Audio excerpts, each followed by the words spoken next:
Assalamualaikum sahabat industri, selamat datang di channel Industri Lovers. Kabar baik dan membanggakan untuk kita semua. BUMN Industri Galangan Kapal Dalam Negeri PT PAL Indonesia Persero pada Rabu 17 Maret 2021 menyerahkan kapal selam Alugoro 405, kapal selam pertama yang dibangun PT PAL Indonesia, kepada Menteri Pertahanan Indonesia Letnan Jenderal TNI Purnawirawan Prabowo Subianto bertempat di PT PAL Indonesia. Dilanjutkan dengan penyerahan oleh Kementerian Pertahanan kepada Mabes TNI yang selanjutnya diserahkan ke TNI AL dan Pangkuarmada II selaku pengguna. Proses penyerahan kapal selam tersebut dihadiri oleh beberapa pejabat dan perwakilan dari instansi terkait dari Indonesia dan Korea Selatan. Kapal selam ini merupakan hasil kerjasama Indonesia dengan Korea Selatan melalui PT PAL Indonesia dan Daewoo Shipbuilding and Marine Engineering atau DSME dengan skema transfer teknologi, sehingga Indonesia bisa membangun sendiri kapal selam melalui PT PAL Indonesia.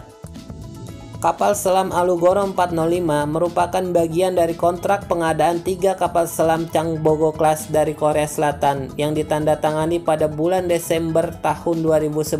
Sebelumnya, kapal selam KRI Nagapasa 403 diserahkan pada Agustus 2017 dan KRI Arda Dedali diserahkan pada Mei 2018. Nama kapal selam Alugoro diambil dari senjata tokoh pewayangan, senjata berbentuk gada milik Prabu Baladewa, tokoh wayang yang dikenal adil, tegas, dan jujur. Sebelumnya, nama Alugoro pernah digunakan untuk kapal selam yang didatangkan dari Uni Soviet, yaitu KRI Alugoro 406 yang merupakan bagian dari paket pengiriman 12 kapal selam tipe Whiskey Class. Proses pengadaan kapal selam baru hingga bisa dibangun di galangan kapal dalam negeri membutuhkan proses yang cukup panjang. Mengutip wartaekonomi.co.id dan CNBC Indonesia, program pengadaan 3 kapal selam Changbogo Class dari Korea Selatan diinisiasi oleh Presiden Susilo Bambang Yudhoyono yang diteken pada tahun 2011 dengan perjanjian transfer teknologi dengan Daewoo Shipbuilding and Marine Engineering DSME galangan kapal Korea Selatan. Dengan skema perjanjian, satu dibuat oleh Korsel, kedua dibuat di Korsel dengan kesertaan Insinyur Indonesia, dan ketiga dibuat sepenuhnya oleh Indonesia di PT PAL Indonesia. Dengan pondasi kebijakan PP nomor 5 tahun 2010, Presiden SBY mencanangkan kebijakan minimum essential force yang ditetapkan dalam RPJM 2010-2014 bagian dari pembangunan nasional dalam bidang pertahanan. Kemudian pada tahun 2012 diterbitkan Undang-Undang nomor 16 tahun 2012 tentang industri pertahanan. Dalam undang-undang tersebut ditetapkan transfer teknologi dalam kerjasama antar industri pertahanan adalah wajib. Melalui Undang-Undang Nomor 16 Tahun 2012 serta Keputusan KKIP Tahun 2013, PT PAL diamanahkan sebagai lead integrator alutsista matra laut untuk kapal kombatan, yakni dalam pembangunan, pemeliharaan, dan perbaikan kapal-kapal perang, baik kapal atas permukaan dan juga kapal bawah air atau kapal selam. Kebijakan itu ditetapkan 1 tahun setelah Indonesia menandatangani kerjasama alih teknologi dengan Korsel dalam pembuatan kapal selam. Tahun 2014, setelah pondasi kebijakan bagi modernisasi alutsista dan industri pertahanan nasional ditegakkan, pada 2014 Indonesia memenuhi perjanjian pembelian 3 kapal selam dari Korsel tersebut dengan transfer teknologi. Dengan nilai kontrak 1,08 miliar US dollar atau kurang lebih 10,8 triliun rupiah pada saat itu untuk 3 kapal selam tersebut.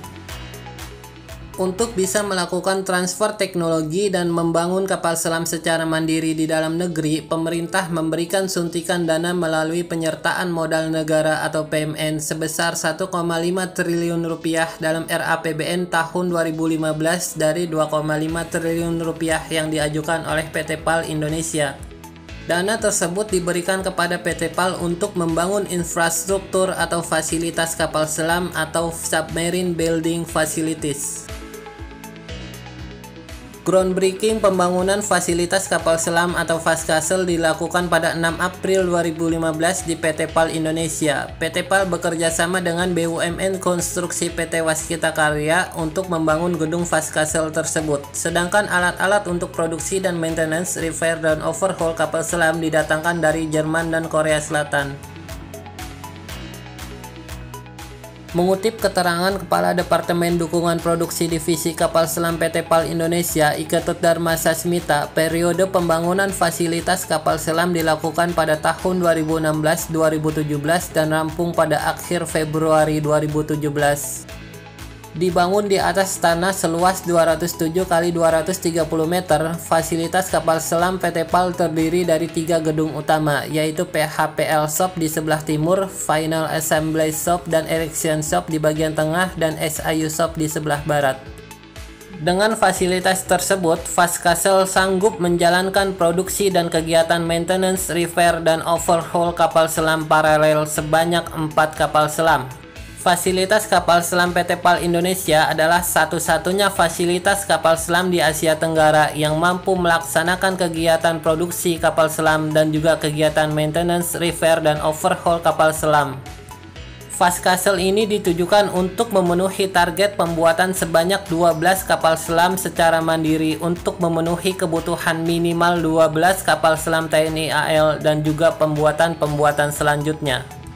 Mengutip keterangan Kepala Departemen Rekayasa Produksi Divisi Kapal Selam Cabibi Nur Tahlil mengatakan, proses transfer teknologi dilakukan dengan PT PAL mengirim 206 personil terbaik PT PAL ke Korea Selatan untuk dilibatkan dalam pembuatan kapal selam dan juga pelatihan maintenance, repair, dan overhaul atau MRO kapal selam di galangan kapal Daewoo Shipbuilding and Marine Engineering.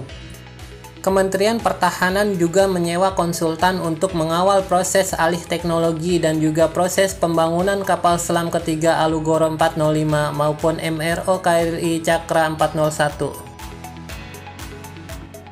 Kapal selam Alugoro merupakan kapal selam pertama yang dibangun di Indonesia dengan skema joint section. Pembangunan section kapal selam Alugoro di Korea Selatan dilakukan dengan melibatkan engineer-engineer dan teknisi-teknisi dari PT PAL Indonesia.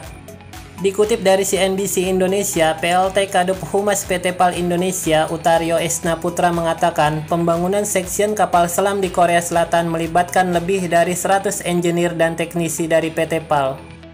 Kerjasama dibagi menjadi 5 section yang dikirim dari Korea Selatan. PT PAL menerima section-section tersebut kemudian menyambung konstruksinya termasuk sistem-sistem di dalamnya di fasilitas kapal selam PT PAL. Dikerjakan oleh 206 personil PT PAL yang telah dikirim ke Korea Selatan. Untuk proses pengelasannya, keunggulan engineer-engineer dan personil-personil PT PAL dibuktikan dengan didapatkannya predikat zero defect atau tanpa cacat.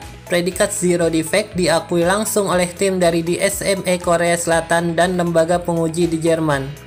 Predikat tersebut berdasarkan pada laporan pengetesan radiografi atau yang biasa dikenal dengan X-ray yang meliputi pengetesan untuk mencari cacat las sebagai berikut, yaitu crack, undercut, root concavity, excessive penetration, dan bone through. Terlebih, kesuksesan predikat zero defect didapatkan pada proses pengelasan material yang sangat khusus yakni HY80. Cabibi juga mengatakan predikat zero defect lebih bagus dari gurunya yang di Korea Selatan. Di Korea, biasanya pengelasan ada sekitar 15% yang reject. Alhamdulillah, tim pengelasan kita termasuk engineer-engineer kita bisa membuat itu menjadi zero defect, tidak ada cacat. Ke-206 personil yang telah dididik dan dilatih di Korea Selatan tersebut saat ini menjadi operator dari fasilitas kapal selam PT PAL Indonesia, baik untuk membangun kapal selam baru maupun maintenance, repair, dan overhaul kapal selam. Tidak hanya sukses membangun kapal selam Alugoro, kesuksesan program transfer teknologi dan fasilitas kapal selam PT PAL juga dibuktikan dengan suksesnya overhaul KRI Cakra 401 yang dilakukan pada bulan Januari 2020 lalu, sehingga memperpanjang masa operasional KRI Cakra hingga 8 tahun lagi. Kapal selam Alugoro diluncurkan dan diberi nama pada Kamis 11 April 2019 di dermaga fasilitas kapal selam PT PAL Indonesia, Surabaya. Proses produksinya memakan waktu sampai 4 tahun. KRI Alugoro 405 dibekali dengan sistem yang lebih canggih dari KRI Nagapasa 403 dan KRI Arda Dedali 404 yang mampu mengatasi peperangan di bawah permukaan laut, dan dari hasil pengetesan lebih baik dari kapal selam pertama dan kedua. KRI Alugoro merupakan kapal selam jenis diesel elektrik versi peningkatan dari kelas Changbogo kelas Korea Selatan yang merupakan hasil pengembangan dari kapal selam tipe U209 1400 buatan ThyssenKrupp Marine System Jerman.